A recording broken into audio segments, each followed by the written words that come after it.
I told Dad that if he doesn't change and he can't take accountability, then I just won't ever see him again, and I'm perfectly okay with that.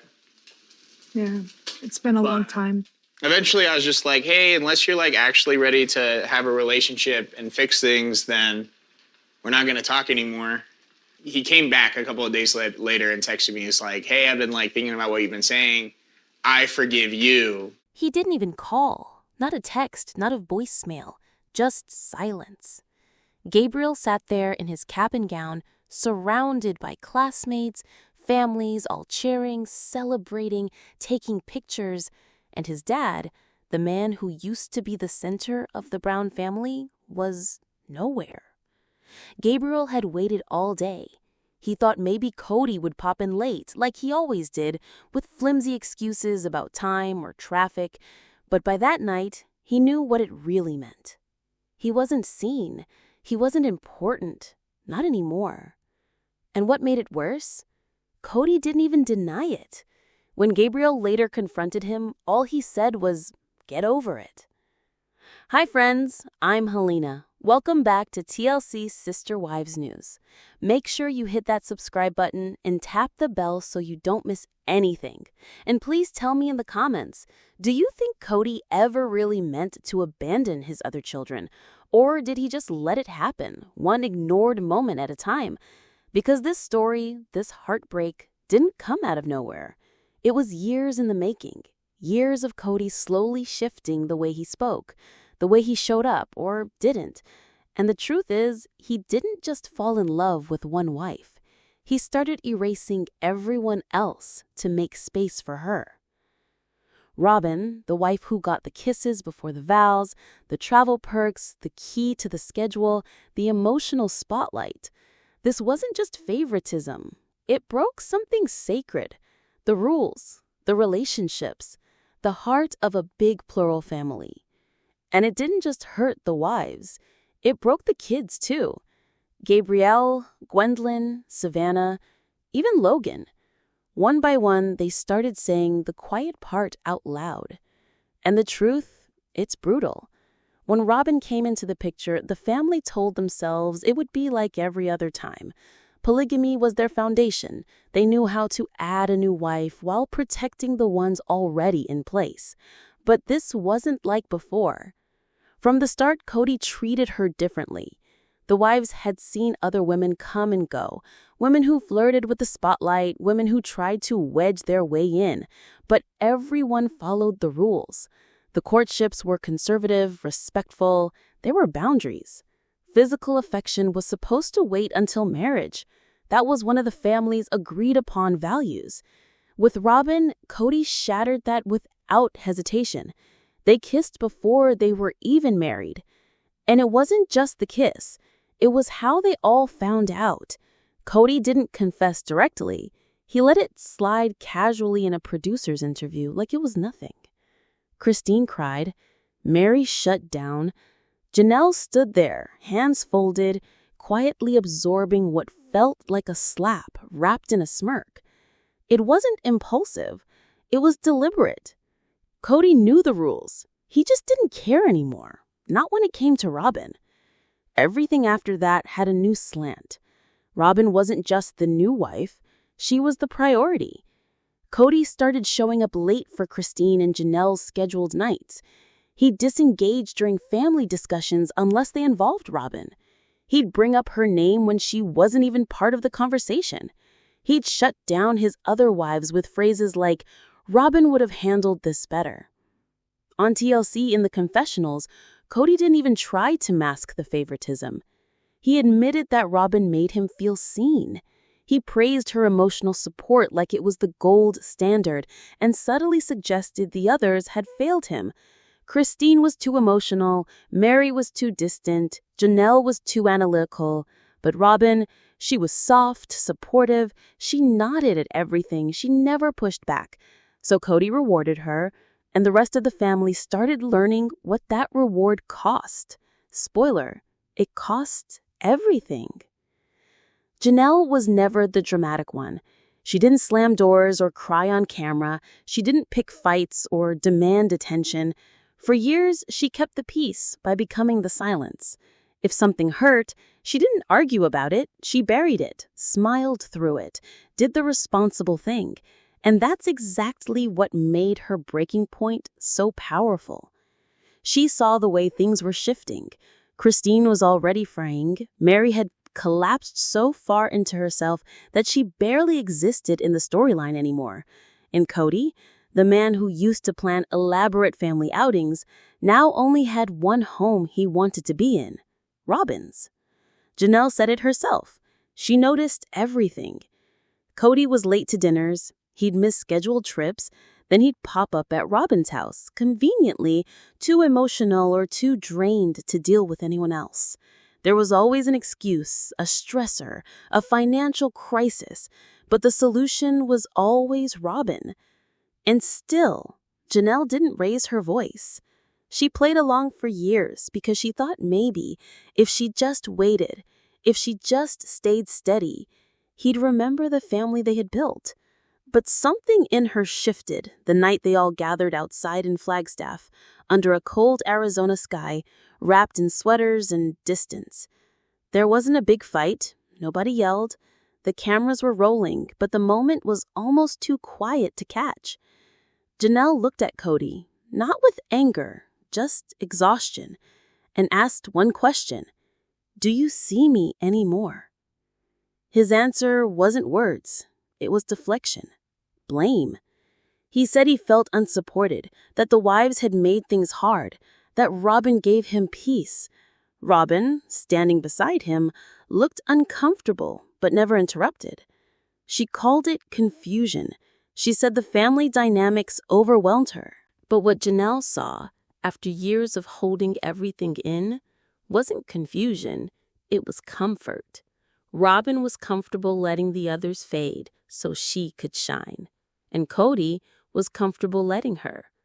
That night marked the beginning of Janelle stepping back in a different way.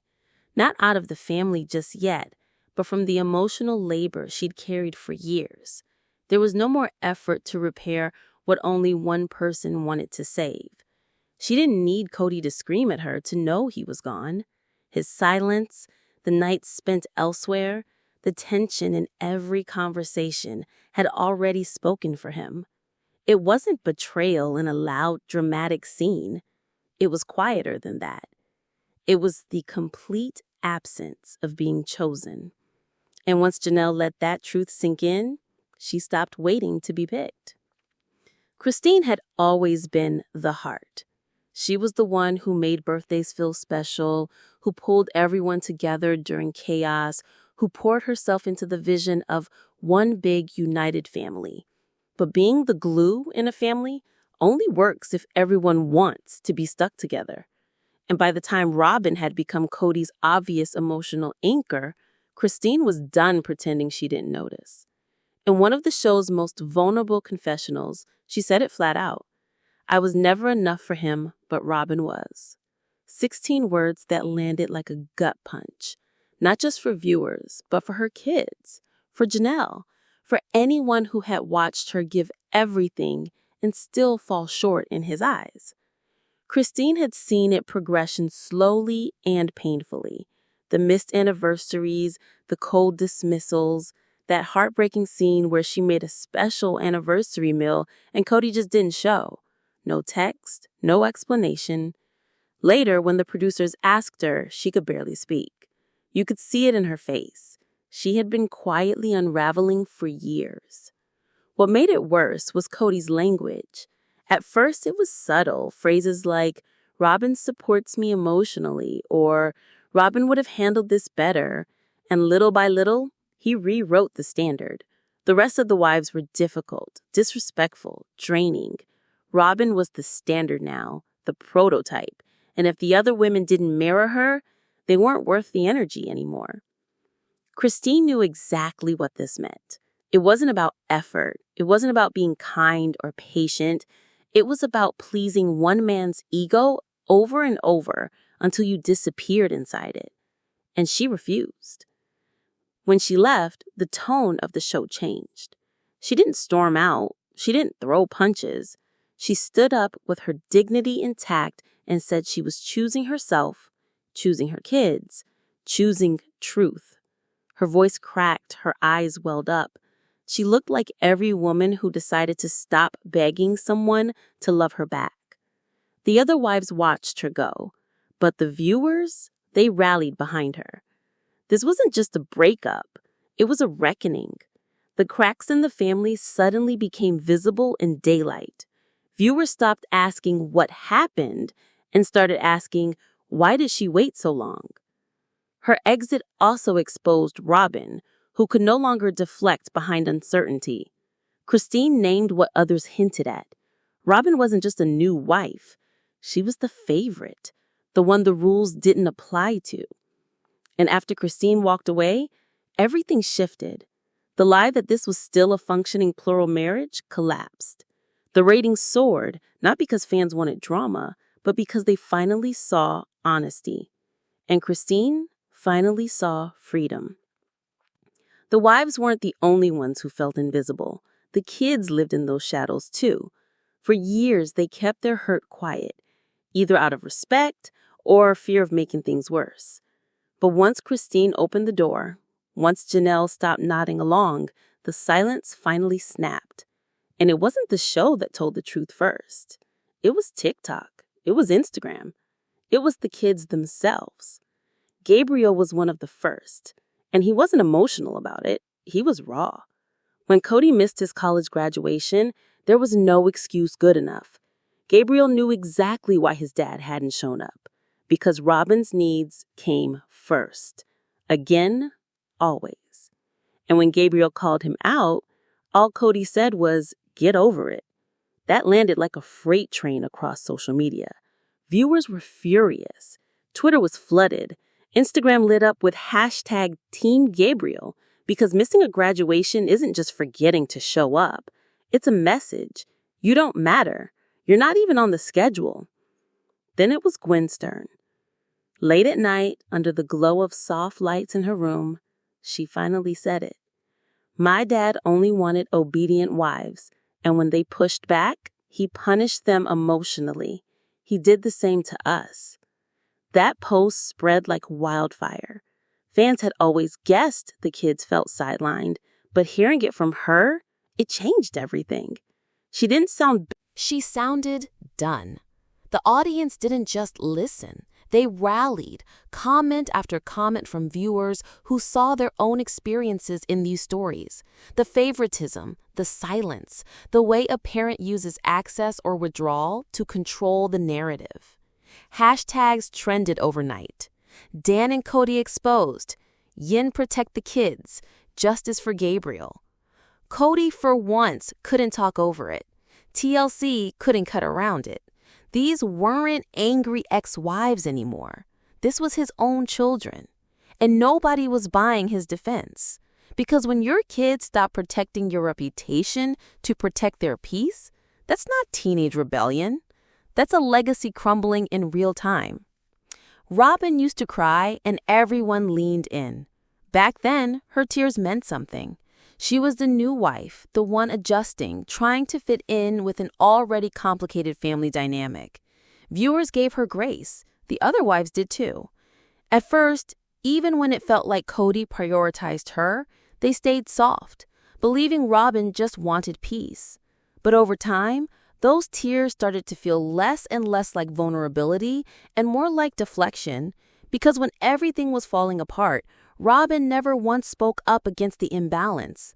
Not when Kody skipped other kids' milestones, not when Christine was pushed out, not when Janelle was left budgeting while Robyn lived in a nearly $1 million home funded by the shared family account. And then came the moment that shut the door for good. During a quiet segment in Sister Wife Season 19, Robyn admitted it. When she and Kody traveled, they used the family's limited travel storage, the baggage rack, for her things. But when Christine and Janelle traveled with him, their luggage got dumped on the floor. It wasn't a joke. It wasn't edited out. It was the truth exposed in plain view. And what's worse, Robyn didn't seem apologetic. She brushed it off like it wasn't a big deal. But to the other wives, it was a big deal. Because it wasn't about luggage. It symbolized everything: the hierarchy, the double standard, the small humiliations that told Christine she wasn't wanted, that made Janelle feel like an accessory, not a partner. It was favoritism turned into policy. Robyn later responded with that familiar tremble in her voice. "I never asked to be the favorite. I just wanted to be part of a family." But by then, nobody was crying with her. This time, the audience looked past the tears. Mary had shut down. Janelle wasn't playing nice anymore. Christine had already walked. They no longer bought into the poor me persona when silence had been Robyn's shield during everyone else's pain. Even Aurora, Robyn's own daughter, turned away gently in one scene as yet another emotional outburst played out during a family meeting. It wasn't that people hated Robyn. They just couldn't ignore how silence served her, how her neutrality always seemed to align with Kody's power, how favor eventually looked a lot like complicity. The sympathy was gone. All that was left was reality. After season 19 wrapped, Kody didn't go quiet. He went live.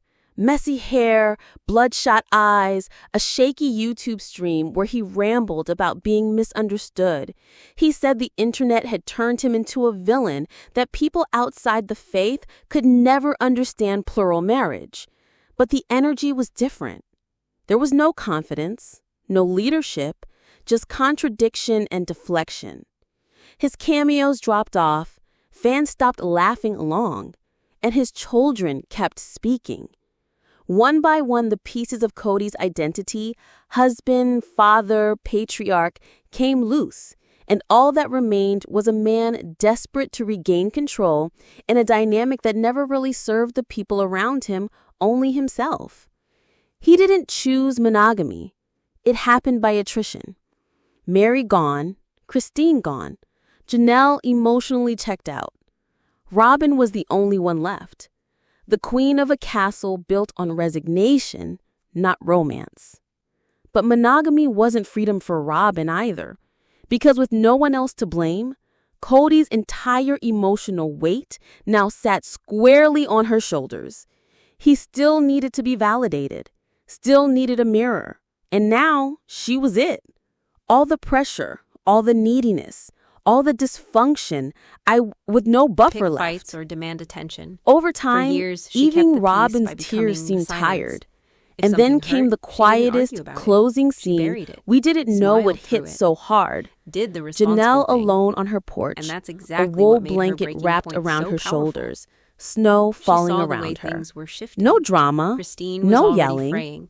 just peace. Mary had collapsed so She far looked into herself out like that a she woman barely who had existed in the finally storyline stopped anymore. holding her breath. And Kody, the She man sipped who once tea, used to plan scrolled through her elaborate messages, family outings, notes now from only fans, had one support home he from the wanted to be kids, in. her people, Robyn's. her family. Janelle The said version it of herself, family she that noticed didn't everything. depend on Kody was late to schedules or dinners, forced he'd forgiveness. miss scheduled trips. And in her final Then he'd pop up at confessional, Robyn's house she didn't go out conveniently bitter. too emotional She said or it plainly. too drained to deal I with anyone stayed else. because of the kids. There was always an I excuse, believed in them. a stressor, I believed in a the financial idea. crisis. But what But Kody the wanted in solution the was end always was Robyn. obedience, And still, not love.